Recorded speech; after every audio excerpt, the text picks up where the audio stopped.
आपण जर पाहायला गेलं तर कालपासून विनाअनुदानित शिक्षकांचं आंदोलन या आझाद मैदानावरती सुरू आहे। काल जर आपण पाहायला गेलं तर सर्व या शिक्षकांना भेट देण्यासाठी राष्ट्रवादीच्या खासदार सुप्रिया सुळे त्याचसोबतच गिरीश महाजन देखील काल रात्री जे आहे ते पोहोचले होते। रात्रीपासून या शिक्षकांचं आंदोलन जे आहे ते आंदोलन सुरू होतं आणि आज 11:30 वाजता मुख्यमंत्री आणि उपमुख्यमंत्र्यांच्या उपस्थितीत जे आहे ते बैठक आयोजित करण्यात आलेली आहे आणि या बैठकीमध्ये जर तोडगा निघाला नाही तर राष्ट्रवादी शरद पवार गटाचे अध्यक्ष शरद पवार स्वतः या आंदोलनाला भेट देण्याची शक्यता स्वतः रोहित पवार यांनी दिलेली आहे। स्वतः रोहित पवार जे आहे ते रात्रीपासून या ठिकाणी आंदोलनामध्ये सहभागी आहेत। ज्या पद्धतीने 2024चा जो शासन निर्णय झाला होता त्या पद्धतीने पूर्णपणे त्याचं पालन करावं अशी मागणी जी आहे ते या सर्व शिक्षकांची आहे। स्वतः रोहित पवार या ठिकाणी आहेत, आपण त्यांच्याशी बातचीत करणार आहोत। रोहित दादा, रात्रीपासून या ठिकाणी आंदोलनाला तुम्ही आहात, रात्रभर संपूर्ण जे आहे ते रात्र शिक्षकांसोबत काढलेली आहे। पवार साहेब देखील आंदोलनाला भेट देण्याची शक्यता आहे, काय सांगाल? शेवटी हे आंदोलन या सर्व शिक्षकांनी मिळून इथं उभं केलेलं आहे। जे काही ताकद लावली गेली आहे ह्या सर्व संघटनेने मिळून तिथं लावलेली आहे। आम्ही फक्त पाठिंबा देण्यासाठी आलेलो आहे। जगदाळे साहेब इथं आहेत, अनेक मान्यवर या संघटनेचे इथं उपस्थित आहेत आणि 12,000 लोक काल होते। आता ह्या सगळ्यांची मागणी काय की इलेक्शनच्या तोंडावर तुम्ही एक GR काढला, त्याच्यामध्ये तुम्ही अनुदान देणार असं सांगितलं होतं आणि इलेक्शन झालं, मतं मिळाली, तुम्ही एवढ्या मोठ्या बहुमताने आलात आणि त्यानंतर 10 महिने झाले तरी आम्हाला तुम्ही अनुदान देत नाहीत अशी या सर्व शिक्षकांचं मत आहे आणि शिक्षकांचं हेच म्हणणं आहे की तुम्ही जो GRच्या माध्यमातून आम्हाला शब्द दिला होता तो आज खऱ्या अर्थाने पूर्ण करण्याची वेळ आलेली आहे।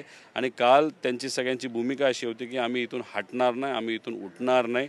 वातावरण गरम झालं होतं, आम्ही पाठिंबा दिला होता, आम्ही सुद्धा सांगितलं होतं तुम्ही जी भूमिका घ्याल ती आम्ही घेऊ। त्यांनी भूमिका राहण्याची घेतली, मी सुद्धा त्यांच्याबरोबर इथं राहिलो। पण काल सरकारच्या वतीने कॅबिनेट मंत्री महाजन साहेब इथं आले होते, त्यांनी शब्द दिला आज 11 ते 11:30 वाजता मुख्यमंत्री, दोन्ही उपमुख्यमंत्री, शिक्षण मंत्री आणि हे सर्व ह्यातले काही 10-20 शिक्षक प्रतिनिधी आणि काही पदवीधरचे आमदार जे काल रात्री इथं होते असे सर्व मिळून एक बैठक होईल। 11:30 ते 12पर्यंत यांना पाहिजे म्हणजे शिक्षकांना पाहिजे असा निर्णय नक्की होईल असं आश्वासन महाजन साहेबांनी काल दिले। 11:30 वाजता पवार साहेब येतील, अनेक नेतेसुद्धा इथे येणार आहेत पाठिंबा देण्यासाठी।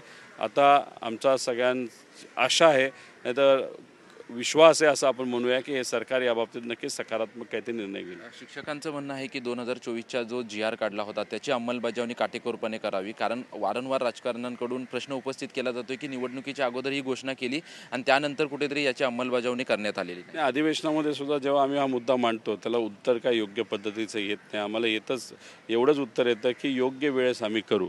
मग आम्हाला कधी कधी असं वाटतं की इलेक्शन आलं तरच मग ती योग्य वेळ असते का? जसं आम्ही शेतकऱ्याला कर्जमाफी करा असं म्हणतो तेव्हा मुख्यमंत्री साहेब म्हणतात की योग्य वेळ येईल तेव्हा आम्ही ती करू। पण ह्याच्यात होतं असं की आता रोज 8 ते 10 शेतकरी आत्महत्या करत आहेत। आता ही जी संघटना आहे 62,000 लोकांचं प्रतिनिधित्व ही संघटना करते, पण गेल्या काही वर्षांमध्ये बघितलं 300पेक्षा जास्त शिक्षकांनी आत्महत्या केल्या आहेत। तुम्ही बघितलं असेल काही महिन्यांपूर्वी नागरगोजे नावाचे जे शिक्षक होते त्यांनी आत्महत्या तिथं केली होती।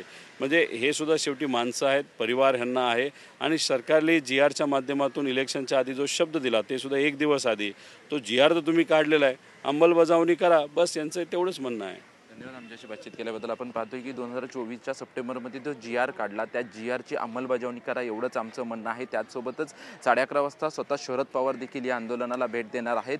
जर बैठकीमध्ये तोडगा नाही निघाला तर आंदोलन आणखी तीव्र होईल अशी शक्यता जी आहे ती वर्तवण्यात येते।